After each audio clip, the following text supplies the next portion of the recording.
Hey guys, in this video I'm going to show you some very important tips on how to become a better tank, even without much experience.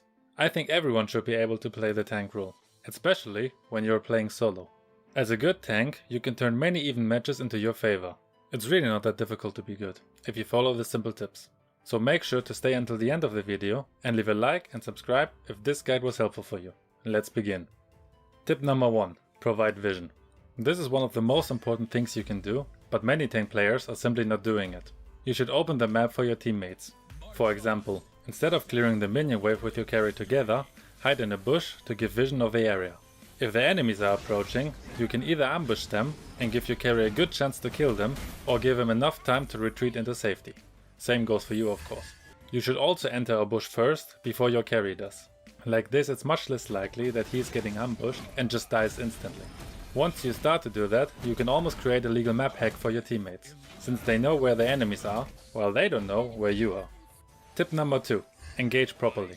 First, since you are already staying in bushes to provide vision, use them also to engage. It will surprise the enemy and give your team a huge advantage in ganks. But before you engage, you should make sure that they are ready to fight, and that you will be able to win this fight. If your teammates are not near enough, or they just use their skills, don't engage. You can see if your teammates' ultimates are ready by this little green icon on their images. If they are not ready, you don't even need to think to engage. It's also never a good idea to jump into a 2 vs 5 fight. This should be obvious, but apparently it's not for some players. Your super flicker trick across half of the map is also not a proper engage. Your teammates will not be able to follow that fast, and before they arrive, you're already laying down in the dirt. Tip number 3. Pay attention to your surroundings. Another thing you should do before engaging, observe the map. If you can't see any enemies on it, they are maybe on the way to your lane. In this case, you should wait until you are sure where the enemies are, or back out so you are not risking to get ambushed while you're ambushing. Tip number 4. Be aware of what your teammates are capable of. This counts especially when you're playing with 4 random players. You should try to find out quickly how skilled your teammates are. In this game, our 1-1 was quite inexperienced, and she didn't know how to activate her ultimate regularly. By the way, I just released a guide for 1-1 last week, so if you also struggle to activate her ultimate, or want to learn how to play her in general, you should check it out. I've tried to explain it to her, but either she didn't speak English or chose to ignore my advice. Anyway, I realized that I could count on the Ling and the Changi, so I could engage with a lot of confidence, and they followed up really good. Next is number 5. Be one step ahead. Especially as a tank, you should think what your enemies might do next, and be ready to counter it. I'm showing you one example. Here, the enemy's Hilda tries to engage us. Maybe she was expecting that I don't have my second skill available, since many Tiger players level up their first skill first. I saw her enter the bush, so I thought there might be a chance that she engages.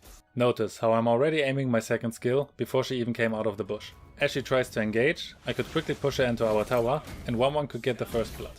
If you start to think like this, you can react much faster to situations and turn them into your favor.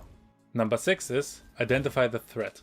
In this game, I realized pretty soon that the Saber and Zast are the best players of the enemy team, so my priority became to focus them in any gank. Usually, the enemy's carry is the biggest threat, so he should become your priority.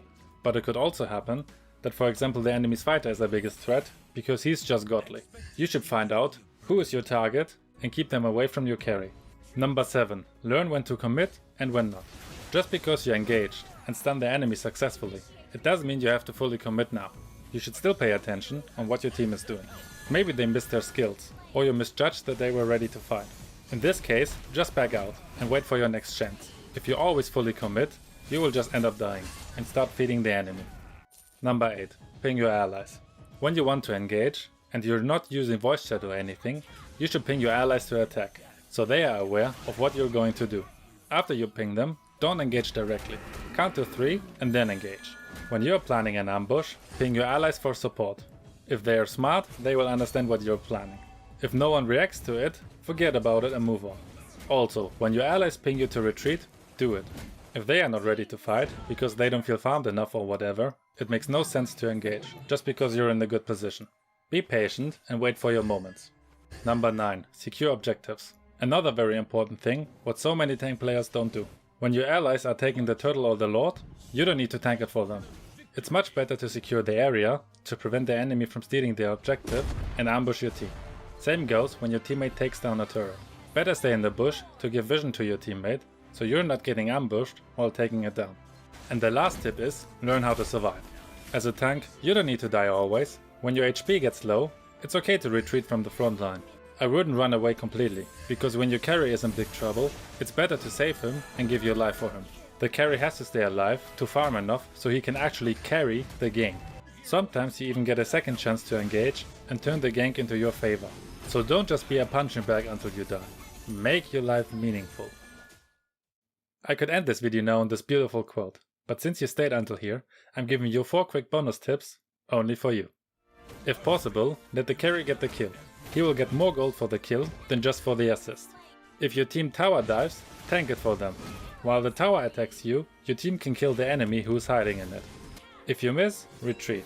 It makes no sense to fight when you just missed your skills. Retreat and wait for the next opportunity. And last, you should not use Flicker to escape. It has a 2 minutes cooldown and you might need it in that time to do an awesome engage. So it's almost always better to die and save it for engaging the enemy. I hope this guide was helpful for you. Which tip was the most important in your opinion? Or do you have an additional tip you would like to share? Let me know in the comment section below. Thank you for watching and see you next time.